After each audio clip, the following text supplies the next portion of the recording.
I met with the Prime Minister today to inform him that I did not intend to run again in the next federal election. It's never been my plan to run for more than 2 federal election cycles. As we move to the next phase of our fight against the pandemic and pave the road towards economic recovery, we must recognize that this process will take many years. It's the right time for a new finance minister to deliver on that plan for the long and challenging road ahead. That's why I'll be stepping down as finance minister and as member of parliament for Toronto Centre. Whoa! So the election, as you know, was less than a year ago. Anyone who thinks that he was always planning on stepping down, well, geez, I got a bridge or two in New York to sell you. He was thrown under the bus. Of course, the state-supported media in Canada, the CBC and the bailout newspapers, were a little bit more credulous and said, yeah, guys, he's not being underbussed. He genuinely is just moving on. He's got other things to do, don't you know? He never meant to stick around. What a laugh. But it's not funny. Canada is in the worst economic crisis we've had since the Great Depression.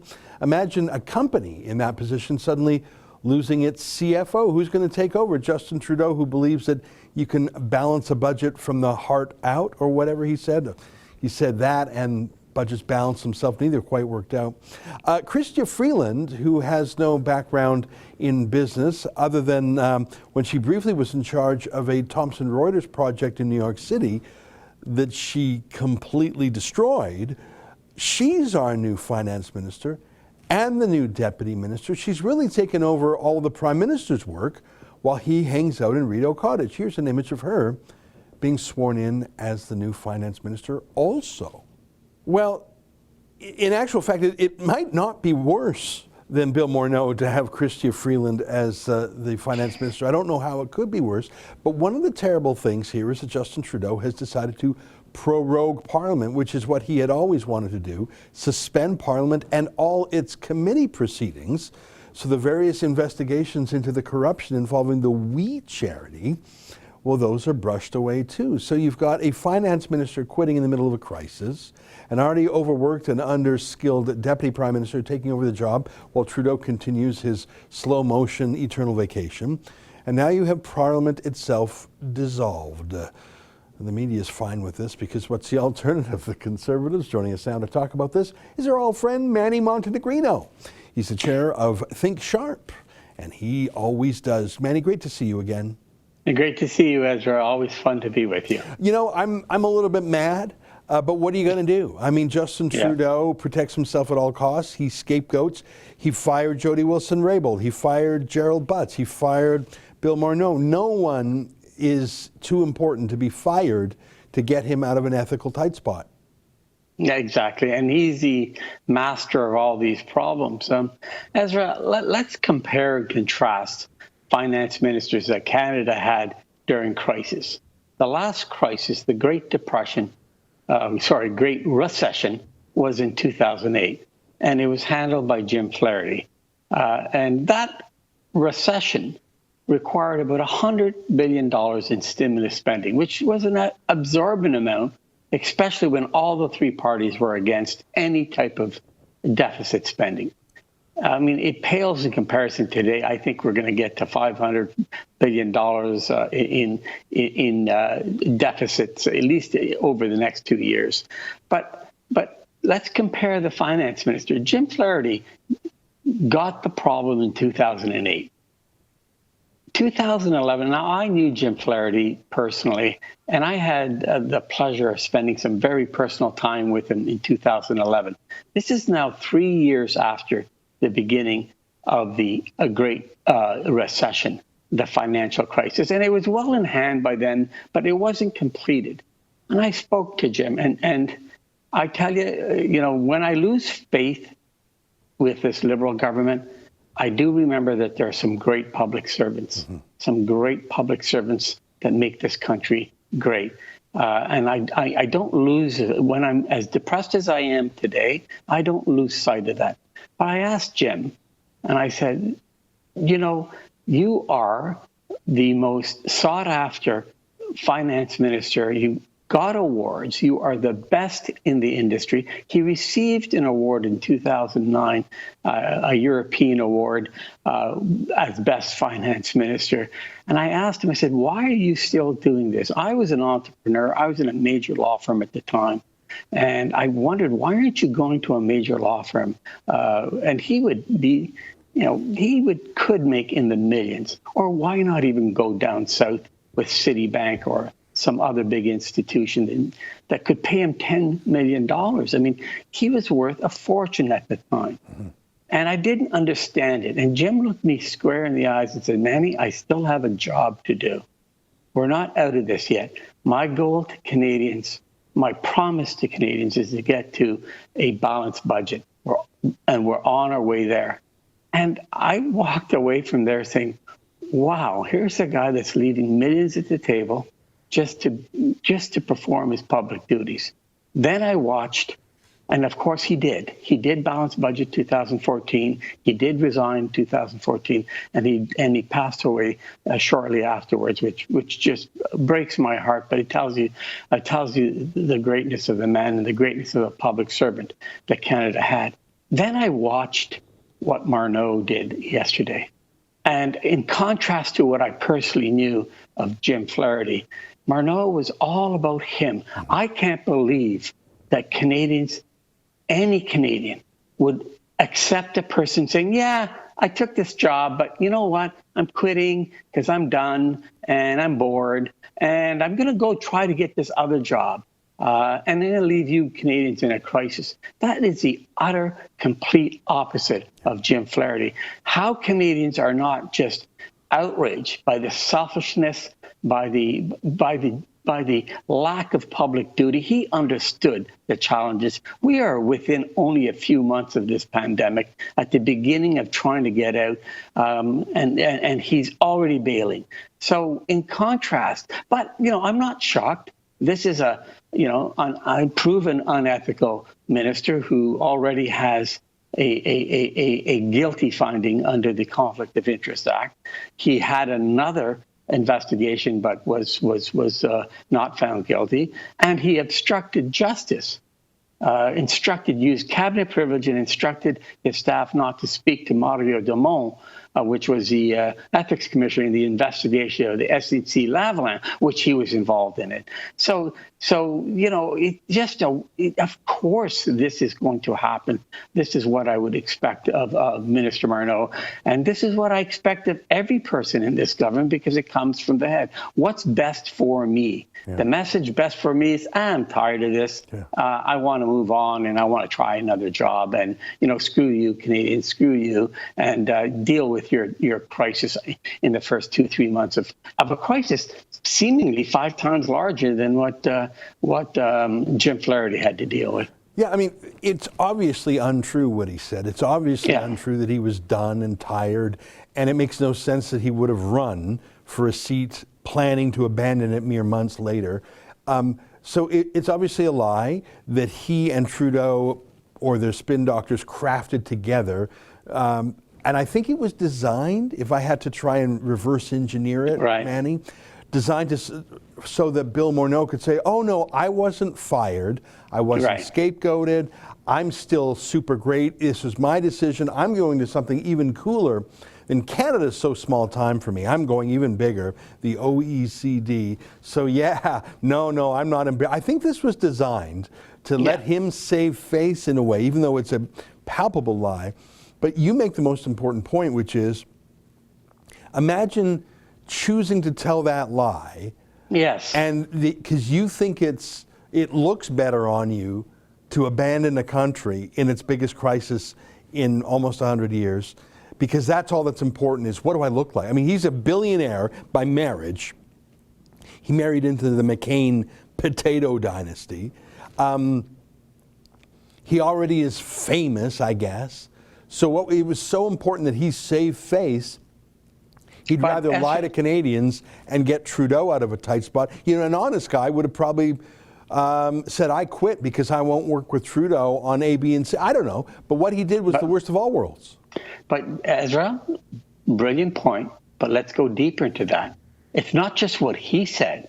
you know this was approved by the PMO. You know that this was negotiated.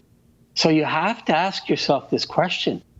Why would the Prime Minister of Canada allow a guy to belittle the finances of Canada for a better job, allow a guy to say, I'm quitting because I'm kind of bored, I want something new, allow a guy to undermine the Canadian financial integrity? Why did the Prime Minister accept this resignation speech? You know that the PMO looked at it. You know that they agreed to it.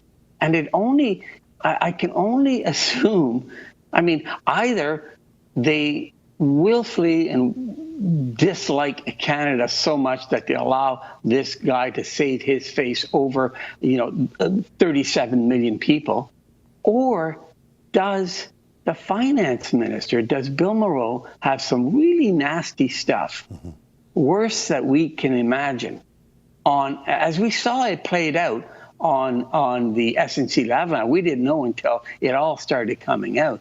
Is it that bad that Morneau says, you know what? You want me to talk about this? Yeah. Justin, you want me to talk about that? You better accept me saving my ass, and letting Canada flounder, because that's what you better accept. He didn't put Bill Morneau on the bus. The Prime Minister did not put Bill Morneau on the bus. The Prime Minister put Canada under the bus to allow the acceptance of this resignation, which is a complete offense to every Canadian. Yeah. There's a lot of MPs, but few of them are as personally and physically close as Trudeau and Morneau. I mean, even their poses. Here's a pose. I thought this was a Photoshop when I first saw it. I mean, hugging, hand on tummies. I don't think I've ever touched a guy like that other than when I was in high school wrestling or something. It's really weird. And they would pose so close, nose to nose, and they would pose making sort of lovey hearts at each other and smiling. And I've never had my face within 1 centimeter of another man's face, other than, I suppose, when I was a baby.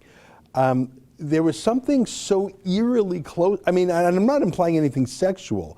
I'm just saying it was really weird, the personal space merging of these two. I think they were close in it just felt weird. So I bet they know a lot about each other. So maybe, right. I mean, I think Bill Morneau is not as sophisticated a knife fighter as Trudeau. But I think that it would be a disaster for Trudeau if Morneau would spill the beans. Like, imagine. So I think it's like a Mexican standoff. They both hit each other. Yes, but I think after having what we've seen, the Attorney General, look what's happened to Canada.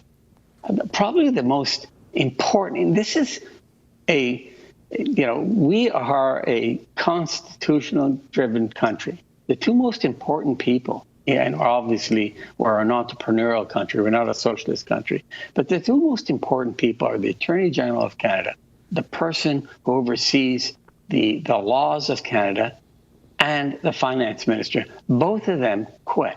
Yeah. Now, the Attorney General had some stuff to say, couldn't say because of privilege. But I think what Trudeau did not want to see is more truth. And, I guess some Liberals might need so many truths but we caught on to them.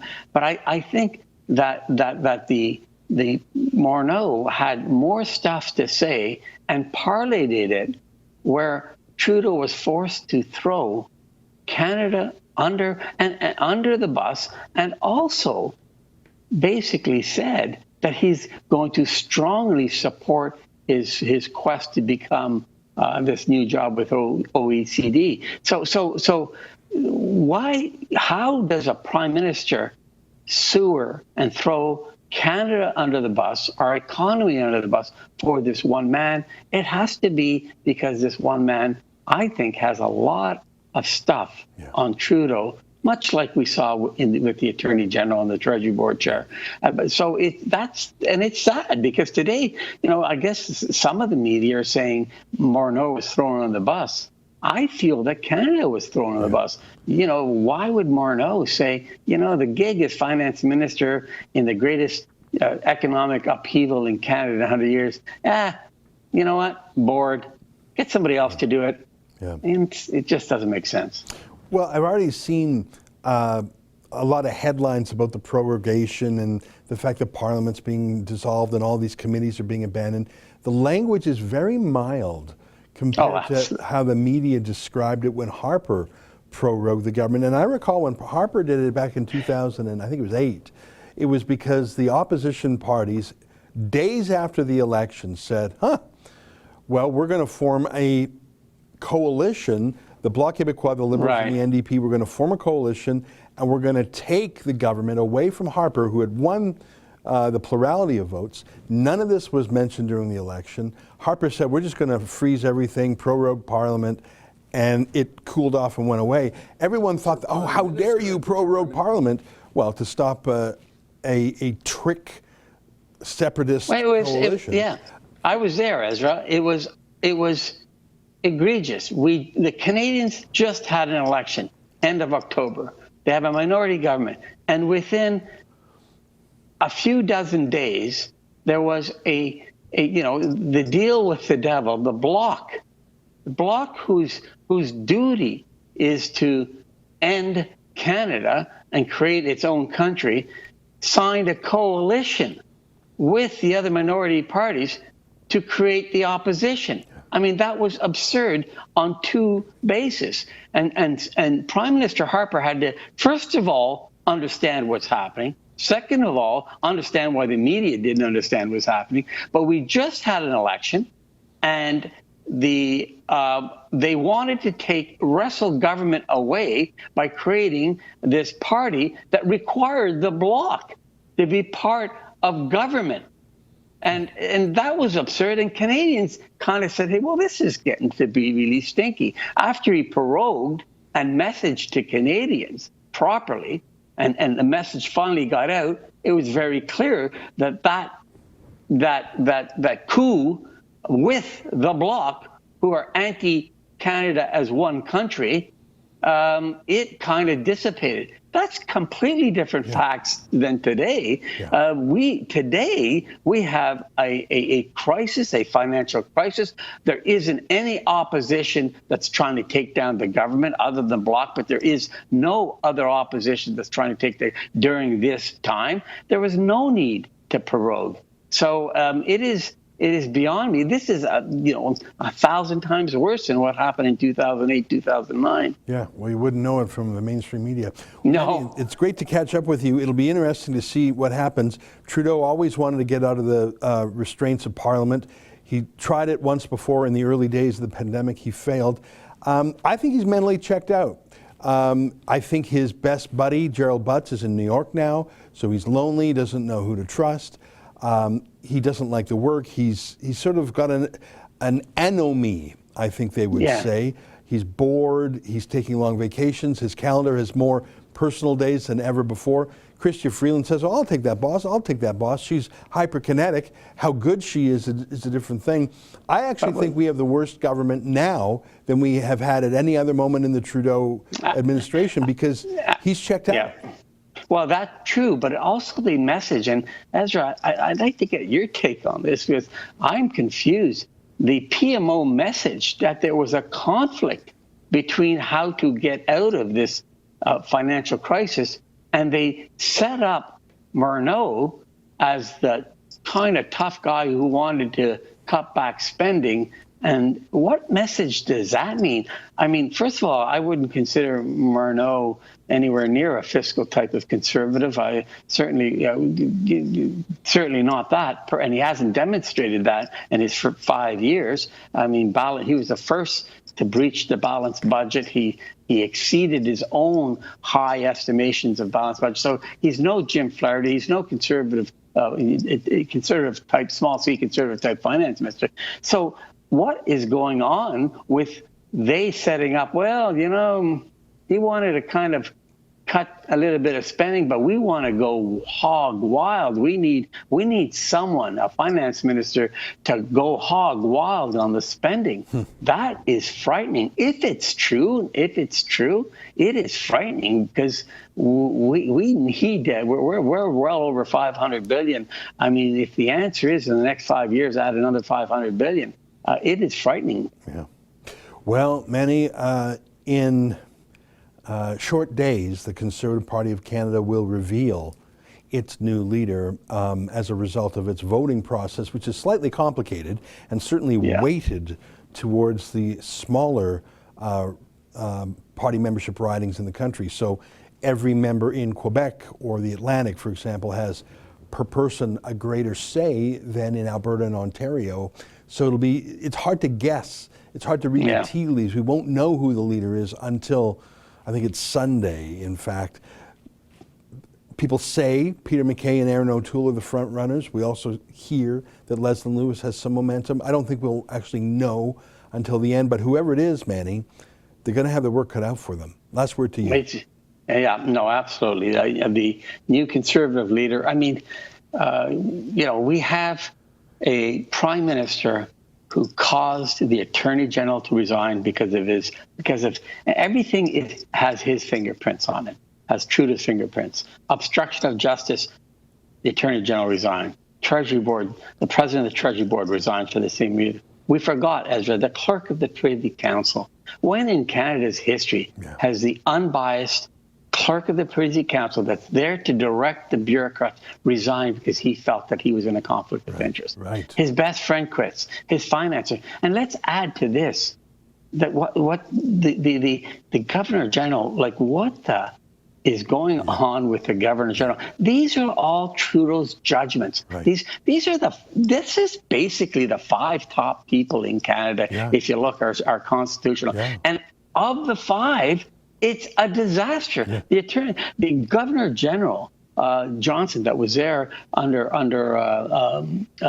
Prime Minister Harper, was a fine man that he did his duties honorably and made Canada look proud. It is a mess. We are a mess in the monarchy. We are the mess in our finances. I mean, everything Trudeau has touched is judgment. Do I think that the new finance minister is going to be any better? Absolutely not. She was persona non grata in the White House. That I know because I speak to my American friends.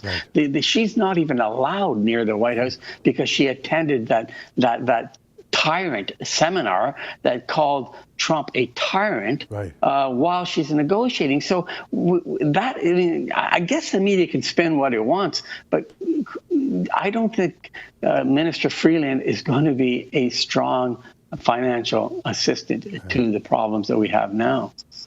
Well, my friend, you've left me suitably depressed, but it's great to talk to you as always. That's my job. That's my job, is to move my depression onto you. That's my job. Accomplished. Manny Montenegrino, CEO of Think Sharp. Great to see you again. Take care. That's an excerpt from my daily show, the Ezra Levant Show. Every day I do a monologue on the news of the day, then I interview an interesting guest, and then I read my hate mail. You gotta subscribe. Go to rebelnews.com.